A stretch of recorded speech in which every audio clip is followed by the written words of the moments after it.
आज ही Doubtnut app download करें। Doubtnut पर होगा अब आपके सभी मैथ्स, केमिस्ट्री, फिजिक्स और बायोलॉजी डाउट्स का सफाया। बस अपने क्वेश्चन की फोटो खींचो, उसे क्रॉप करो और तुरंत वीडियो सोल्यूशन पाओ। Download now. हमारा जीवन जनमानस सिद्धांत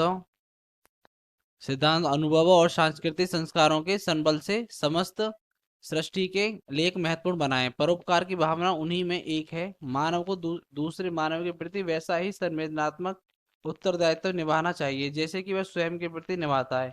जीवन को केवल परोपकार पर सेवा और निस्वार्थ प्रेम के लिए ही वास्तविक समझना चाहिए, क्योंकि नश्वर शरीर जब नष्ट हो जाएगा तो उसके बाद हमारा कुछ भी दुनिया के जीवों के स्मृति में नहीं रहेगा। हम जग जीवों की स्मृति में सदा सदा के लिए तभी बने रह सकते हैं जब हम अपने नश्वर शरीर को वैचारिक, बौद्धिक और आत्मिक चेतना से पूर्ण कर निस्वार्थ भाव से स्वयं को जीव सेवा में समर्पित करेंगे। हमें स्थिरता से और शांतिपूर्वक यह विचार करते रहना चाहिए कि हमारे जीवन का श्रेष्ठ उद्देश्य और एकमात्र लक्ष्य हमारे द्वारा किए जाने वाला त्याग है। ठीक है। त्याग योग्य व्यक्ति प्राप्त करने के लिए गहन तप की आवश्यकता है। त्याग का भाव किसी मनुष्य में साधन साधन होते हुए भी नहीं जन्म लेता। ठीक है। हमें दिया जन्म लेता। इसके लिए मनुष्य में जीवन जगत और इसके जीवों के संबंध में असाधारण वैचारिक रचनात्मक अपनाकर निरंतर योग, ध्यान, तप व साधना करनी होगी। उसे इस स्थिति से विचरते हुए विशिष्ट आध्यात्मिक अनुभव से लैस होना होगा। आवश्यकता होने पर उसे जीवों की वास्तविक सेवा करनी होगी, और जब उसे विशेष परिस्थितियों से उत्पन्न होगा तब वह मानव में त्याग भाव आकर ग्रहण करेगा। हमें दिया इस शब्द, इसमें वाक्यांश के हिसाब से हमें जो दिया हुआ है आध्यात्मिक शब्द, आध्यात्मिक शब्द का हमें निर्माण किस उपसर्ग की सहायता से हुआ ये बताना। ठीक है। हमें आध्यात्मिक शब्द का जो निर्माण ये बताना है किस शब्द से हुआ है। ठीक है। हमें इसका विकल्प भी दिया हुआ है। विकल्प ए दिया ए, विकल्प बी दिया आधी, विकल्प सी दिया आधी, विकल्प डी दिया हमको आधे।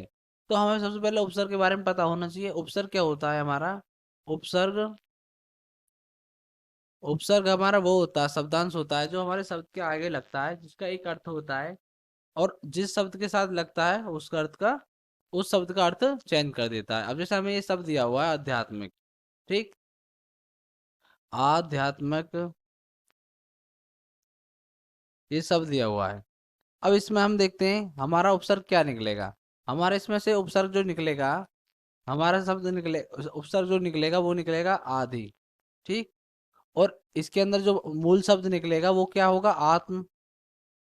आत्म का अर्थ होता है प्लस, और इसमें एक हमारी प्रत्यय होती है। ठीक। अब इससे हमको पता चल गया ये क्या हमारा उपसर्ग, ये क्या हो जाएगा हमारा मूल शब्द, और ये क्या हो जाएगा हमारी प्रत्यय। ठीक। अब इससे हमको पता चल रहा है कि जो हमारा मूल शब्द है वो छोटा छोटा शब्द है जिसका अर्थ होता है। ठीक है। और हमारा विकल्प कौन सा हो जाएगा? इस तरीके से हमसे पूछा क्या? उपसर्ग ये वाला पूछा है, तो हमारे प्रश्न का उत्तर हो जाएगा विकल्प बी। धन्यवाद। क्लास 6 से 12 से लेके नीट, IIT, JEE मेंस और एडवांस के लेवल तक 10 मिलियन से ज्यादा स्टूडेंट्स का भरोसा। आज ही डाउनलोड करें डाउटनेट ऐप या व्हाट्सएप कीजिए अपने डाउट्स 8400 400 400 पर।